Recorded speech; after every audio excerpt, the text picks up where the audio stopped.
John 15:20 has some fun stuff in there. It has a verb that you have to determine whether it's an indicative or an imperative. You have a verb that takes a direct object in the genitive, and you have a really nice example of the attraction of a relative pronoun.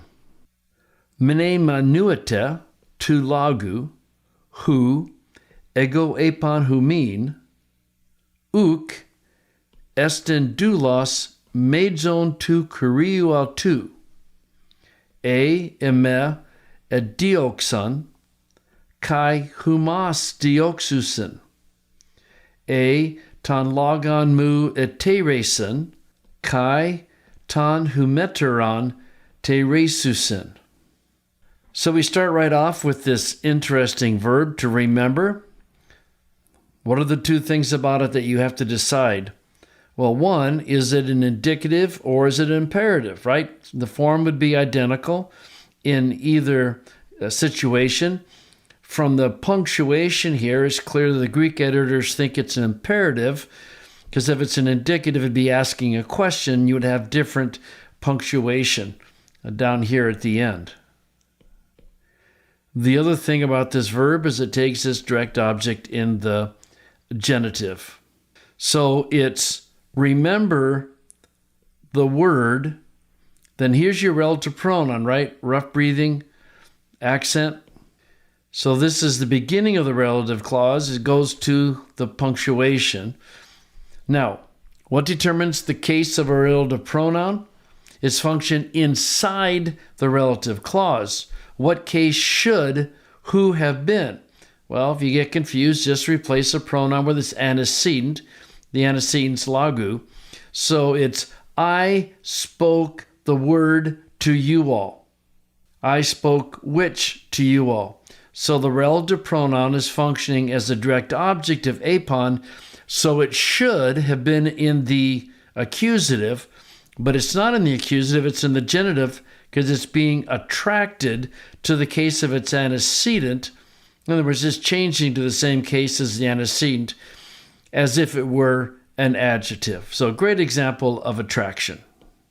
So remember the word which I said, or I spoke to you all, not the servant is greater. Remember, madzon takes a genitive of comparison, so you use the word than, greater than his master. Okay? If me they persecuted, also you all they will persecute. Then to say the same thing in reverse, if they kept, right, the straight aorist of tereo, if they kept my word, also they will keep yours. This is just a slightly unusual word that always means yours. So, interesting verb, great example of attraction. Phrasing is pretty straightforward.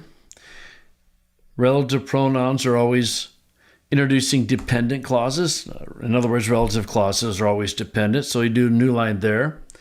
Then you get to what that word is, end of the sentence, and semicolon, so we'll do another one there. And I want to keep the parallelism, so I'm going to start a new line here and a new line there.